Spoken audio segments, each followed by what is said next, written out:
Okey, kita akan lihat sampel ataupun contoh-contoh fire safety plan.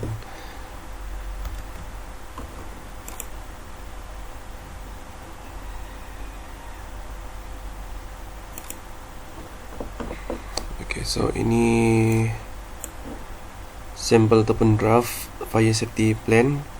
So ini format yang boleh digunakan lah.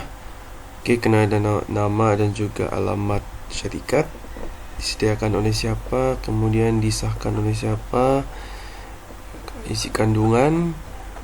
Okey, so dia kandungan dia adalah seperti apa yang kita bincang tadi lah. Okey, kena ada objektif, lepas tu building information. Okey, kemudahan-kemudahan alat pemadam api yang digunakan dan juga sistem penggerak dan juga kecemasan.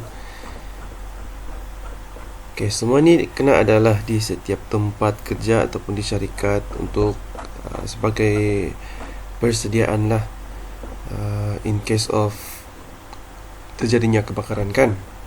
Okey, ini format lah yang kita boleh tengok, yang kita boleh ikut. Okey.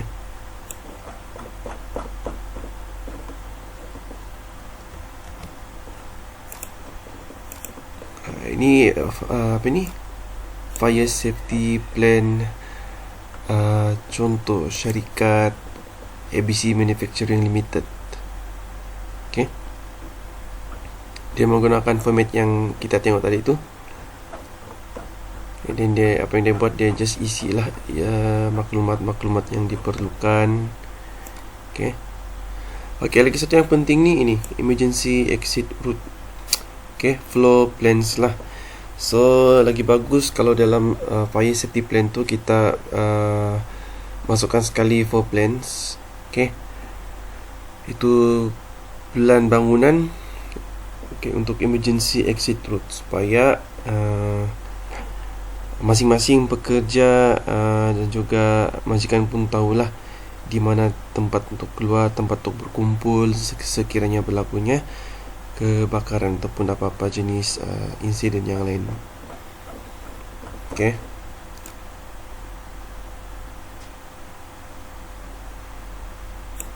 Alright.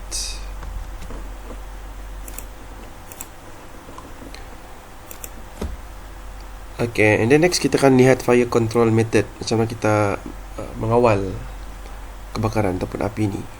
Okay. The methods used to extinguish a fire once started fall into two classes. Okay, yang paling utama kita deprive the fire of oxygen. Okay, kita kurangkan. Deprive maksudnya kita kurangkan kemelaratan yang disebabkan oleh oksigen. Jadi oksigen ni salah satu elemen yang penting untuk terjadinya kebakaran. Jadi kita kena hilangkan oksigen ni. Okay. Okay. Bila hilang oksigen, tidak ada kebakaran. Itu dia punya konsep lah. And then yang kedua, cool the fire below the ignition temperature. Okay, macam mana kita cool kebakaran ni, api ni? Satu-satunya dengan menggunakan air. Okay, so lagi bagus kalau ada kemudahan ataupun sumber air yang berdekatan. Okay, and then kita akan gunakan air tersebut lah dengan menggunakan hose ataupun alat pemadam api yang lain, okay, untuk menyejukkan. Okay, jadi bila kita kurangkan suhu, dia akan serta-merta memberhentikan pembakaran lah. Yang ketiga, most fire extinguishers operate by excluding oxygen from the site of combustion. Okay, kita ingin menghilangkan oksigen daripada tempat pembakaran tersebut. Okay, jadi bila oksigen hilang, kebakaran pun akan stop, akan berhenti. Okay. Apa yang terkandung di dalam fire extinguisher? Portable fire extinguishers contain carbon dioxide. Okay, so kandungannya adalah karbon dioksida lah, gas karbon dioksida. Dry chemical extinguishers contain nitrogen, dan juga mengandungi nitrogen untuk yang dry chemical extinguishers, alat pemadam api kimia yang kering. Water and foam, dan juga air dan juga foam tu adalah buih pemadam, okay, yang menggunakan air. Okay, jenis-jenis fire extinguisher. Okay, kita akan lihatlah jenis-jenis fire extinguisher, alat yang berwarna merah ni yang selalu kita nampakkan di setiap bangunan. Okay, yang pertama ni kita lihat yang kecil, small disposable sodium bicarbonate dry chemical unit intended for home kitchen use. Dia kecil sebab kegunaan dia adalah untuk di tempat-tempat yang kecil seperti kitchen lah, dapur ataupun bilik-bilik kecil yang lain. Okay, and then sorry, secondly, a typical dry chemical extinguisher. Ini selalu kita tengok juga. Okay, dia lebih besar sedikit lah berbanding dengan berbanding dengan gambar yang kita tengok ni. Okay, so ini dia punya kandungan beratnya ada 5 pound. Kandungan dia adalah ammonium phosphate dry chemical. And then seterusnya, ni dia lagi besar lah. 20 pounds US Navy cartridge operated purple K dry chemical, iaitu potassium bicarbonate extinguisher. Okay, so ini adalah untuk yang heavy duty lah, yang selalunya terdapat di bangunan-bangunan yang besar ataupun yang lebih luas. Okay, so types of dry chemical. Powder. Dry chemical ni adalah bahan kimia yang kering lah. Kandungan ataupun benda yang terdapat pada alat pemadam api. Powder ni adalah serbuk. Okay, digunakan untuk memadam api. So cara dia adalah dengan mengasingkan 4 parts of the fire tetrahedron. Fire tetrahedron tu adalah mekanisme pembakaran kan. Jadi powder ni dia akan memberhentikan pembakaran itu dengan mengasingkan 4 bahagian fire tetrahedron itu. Okay, it prevents the chemical reaction between heat, fuel and oxygen. Okay, dan juga menggunakan dry chemical ini, iaitu serbuk ni, dia menghalang tindak balas kimia antara heat, fuel dan juga oksigen. Itu elemen-elemen yang penting di dalam pembakaran dan akan serta-merta memberhentikan penghasilan fire sustaining free radicals. Bila berlakunya pembakaran, dia akan automatically menghasilkan free radicals, iaitu sinaran-sinaran radikal yang tidak bagus lah. Okay, seterusnya foam, buih. Okay, kita gunakan buih ini, foam ini kita spray kepada api, okay, untuk menghilangkan udara. Okay, the foam is generated. Okay, macam mana foam ini terhasil? Dia dihasilkan melalui alat pemadam api tersebutlah dengan menggunakan foaming agent dan juga dengan kehadiran air. Okay, the most type in potable foam extinguisher is aqueous film foaming foam. Okay, jadi jenis foam yang selalu digunakan inilah aqueous film foaming foam. Kemudiannya air. Okay, kita menggunakan air yang bertekanan tinggi dan juga sejuk, okay, untuk menyerap haba dan juga untuk merendahkan temperature ataupun suhu pembakaran. And then serta-merta dia akan memberhentikan pembakaran. Okay, water mist. Water mist tu menggunakan fine misting nozzle. Kita menggunakan muncung di hujung hose tersebut. Jadi bila kita gunakan muncung tersebut, dia akan menghasilkan water mist lah. Water mist dia macam embun-embun, gitu. Jadi embun yang terhasil ini, water mist ini, dia break up a stream of deionized water to the point of not conducting electricity back to the operator. Okay, salah satu inilah cara untuk memberhentikan pembakaran dengan menggunakan water mist. Antifreeze chemical added to water. Okay, and then kita juga kita campur antifreeze chemical, sejenis bahan kimia antifreeze. Okay, di mana kita gunakan antifreeze ini untuk merendahkan lagi suhu air, okay, di bawah takat beku sehingga negatif 40 darjah Fahrenheit. Okay, untuk memberikan takat beku ataupun menyejukkan suhu pembakaran lah. Okay, and then wet chemical potassium acetate carbonate or citrate extinguishes the fire by forming a soapy foam blanket over the burning oil and by cooling the oil below its ignition temperature. Kita menggunakan wet chemical, iaitu potassium acetate carbonate dan juga citrate. Okay, jadi fungsi dia adalah untuk memadamkan api. Macam mana dia padam api? Dengan membentuk lapisan buih.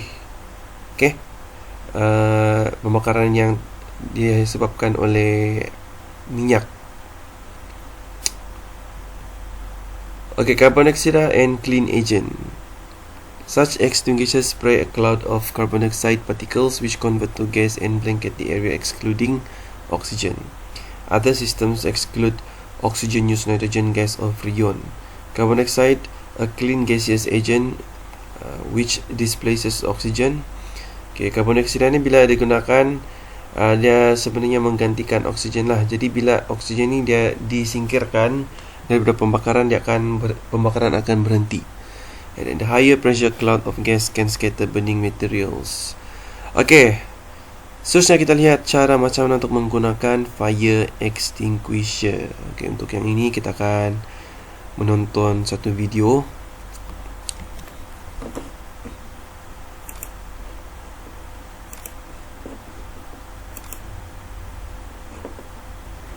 They use a fire extinguisher. In this short video, we'll cover how to properly use a fire extinguisher using the PASS method. Now, it's important to note that if a fire does occur in your workplace, that you follow these 3 important steps. Step 1. Once you've seen the fire, first grab the closest fire extinguisher, ensuring it's the correct type and class appropriate to extinguish the fire, and always make sure to keep your back to an unobstructed exit. If you do not think that you can put out the fire safely, make sure to evacuate the building. Step 2. Once you have your fire extinguisher, stand 6 to 8 feet away from the fire. Step 3. Follow the PASS 4-step procedure. First is P for pull. Pulling the pin unlocks the operating lever and allows you to discharge the extinguisher. Next is A for aim. Make sure to aim the extinguisher nozzle or hose at the base of the fire. The first S is squeeze. Squeeze the lever. This discharges the extinguishing agent. Releasing the lever will stop the discharge. The second S is for sweep. While discharging the extinguisher, start moving towards the fire. Keep the extinguisher aimed at the base of the fire and sweep back and forth until the flames appear to be out. Once the fire has been extinguished, make sure to watch the fire area. If the fire reignites, repeat the process. Always remember that smoke generated from the fire can be harmful and even fatal. Never attempt to extinguish a fire unless it is safe to do so. Now to recap the PASS 4-step procedure. P is for pull the pin. A is for aim the nozzle. The first S is for squeeze the lever. And the second S is for sweep. At Grand River Occupational Health and Safety, we bring safety to life.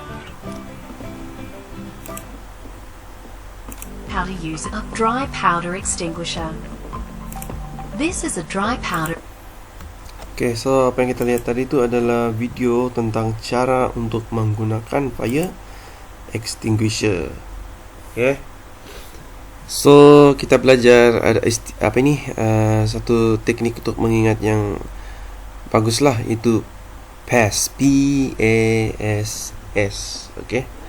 Yang P adalah pull the pin at the top of the extinguisher, and then A, aim, halakan ke tempat api, and then S yang pertama tu adalah squeeze the lever slowly, and then S yang yang kedua adalah sweep from side to side. Jadi lepas kita lakukan kesemua PASS tersebut, kita tengok api. Kalau api padam, maksudnya kita berjaya lah. Tapi kalau api tidak boleh dikawal, kita call 999. Jadi bila kita call 999, bomba akan datang lah. Tapi kita kena tengok jugalah keadaan. Kalau api masih kecil dan anda rasa kita boleh extinguish ataupun padamkan api tersebut, kita boleh gunakan PASS ni. Tapi kalau api sudah besar, sudah marak, tidak perlu lagi kita memberanikan diri ataupun kita put our life at risk. Kita panggil saja 999. Methods of extinguishing. Kita akan tengok melalui kelas-kelas lah. Kita ada kelas A, B, C, D, E dan juga F. Kalau kelas A, jenis pembakaran kelas ini kita boleh gunakan water, dry chemical dan juga carbon dioxide. Untuk jenis fire kelas B, kita boleh gunakan foam, dry chemical, carbon dioxide, powder, water spray, light water, vaporizing liquid, use foam, carbon dioxide, dry powder.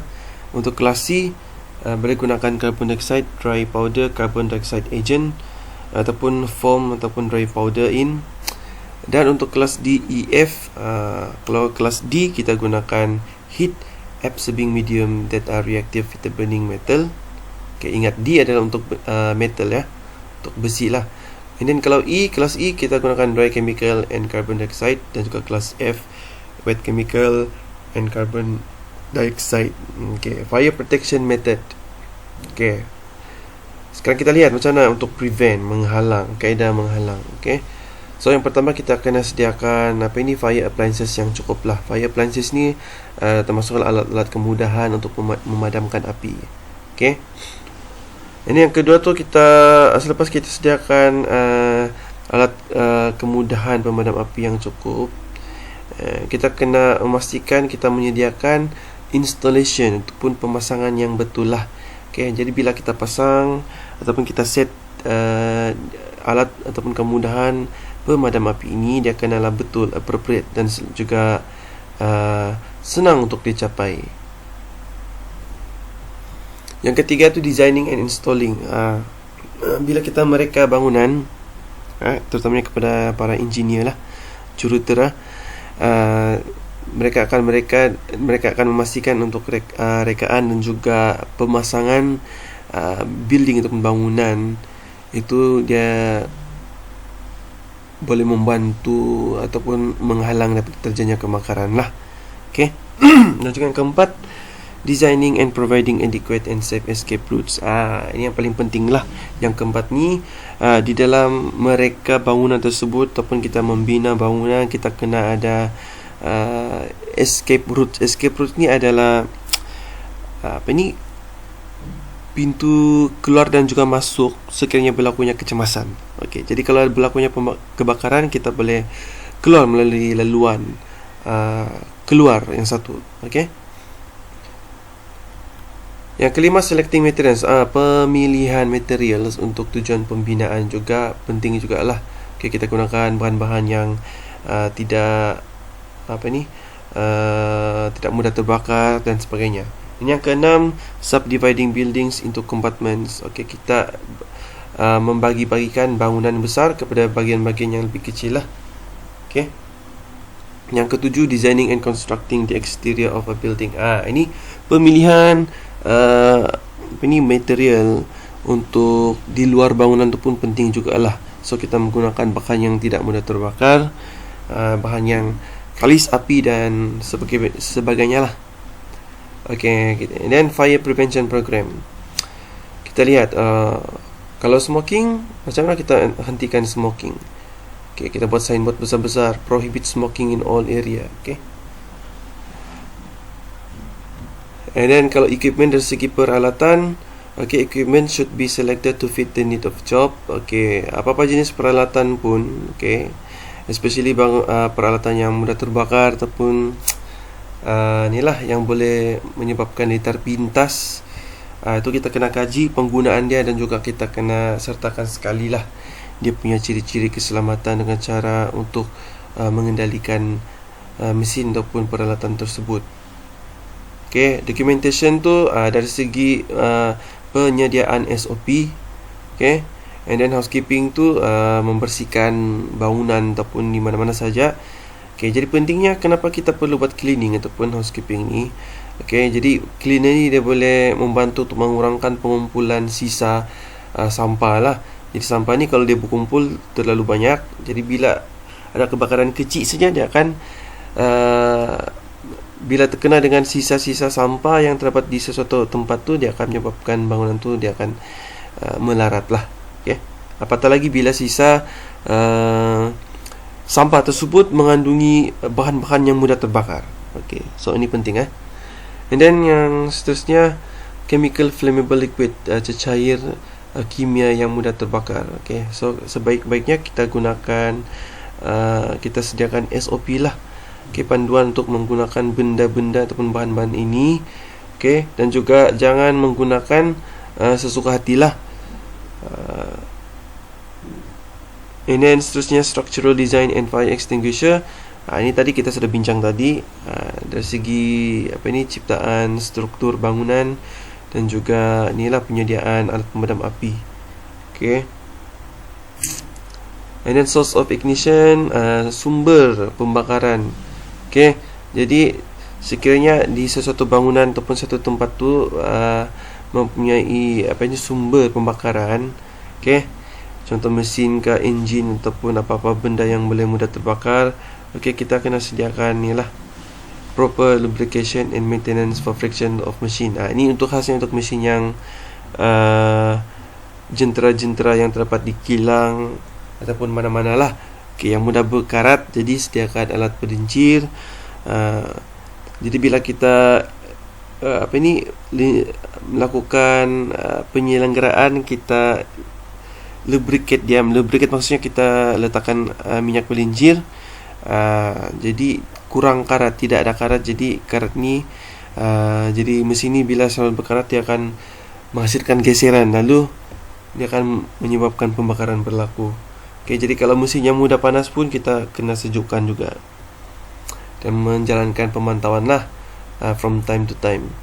Okay, seterusnya fuel, bahan api, menggunakan kuantiti bahan api yang minimum saja, dan juga kita kena monitor lah selalu.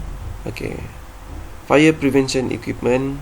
Okay, ini adalah peralatan macam mana untuk menghalang terjadinya pembakaran ataupun sekiranya berlakunya pembakaran. Okay, apa peralatan yang selalu digunakan? Okay, yang pertama smoke detector. Smoke detector ni selalunya terdapat pada bangunan-bangunan sekarang lah. Okay, jadi dia punya fungsi dia adalah untuk memberikan amaran kepada penghuni bangunan. Selalunya bila ada asap di sesuatu bangunan tu, smoke detector ni dia akan membunyikan alat penggerak lah. Jadi bila alat ataupun sistem alam ni berbunyi, maksudnya ada something wrong berlaku. Okay. And then heat detector pun lebih kurang sama juga dengan smoke detector. Okay. Tapi dia menggunakan photoelectric cell. Itu sel elektrik yang terhasil daripada cahaya matahari lah. And then flammable gas detector. Okay. Untuk flammable gas detector ini, dia fungsi dia adalah untuk memberikan amaran lah sekiranya terdapat kebocoran di tempat seperti kilang-kilang, okay, ataupun mana-mana tempat lah yang yang bekerja dengan gas. Human detector ni macam kita manusia kan, pengawasan dengan menggunakan tenaga manusia sendiri, iaitu contoh security guard, okay, pengawas keselamatan, ataupun siapa-siapa yang ditugaskan untuk memeriksa, mengawal ataupun menyelenggara sistem-sistem penggerak ataupun sistem-sistem yang kita sebut tadi itulah. Okay. Dan juga jabatan bomba juga merupakan human detector lah. Okay. Okay, alarm system. Alarm system ni penting lah. Okay. Dia memberikan amaran kepada kita sekiranya berlakunya kebakaran, alarm akan berbunyi. Sprinkler, sprinkler pun bagus juga.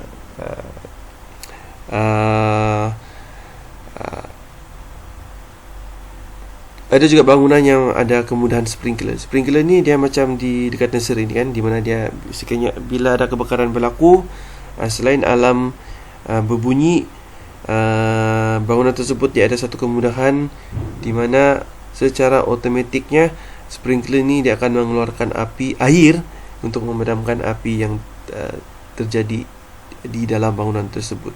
Okay. Dan juga hose reel system ni, yang ni selalu kita tengok di bangunan-bangunan di setiap aras. Okay. Dia ada satu berwarna merah kan. Ya, satu sistem hose lah yang panjang lah. Okay, so selalunya panjang hose ni adalah 30 meter lah. Okay, di mana dia ada untuk kegunaan 800 meter square feet. Okay, selalunya diletakkan di setiap aras, di setiap bangunan tu kena ada lah. Okay, untuk memudahkan sekiranya berlakunya kebakaran. Okay. So, sekian sajalah untuk chapter yang kelima. Sebenarnya ini adalah chapter yang kelima, bukan keempat. Okay. So, nanti kalau ada apa-apa, nanti saya akan inform from time to time. Okay, thank you.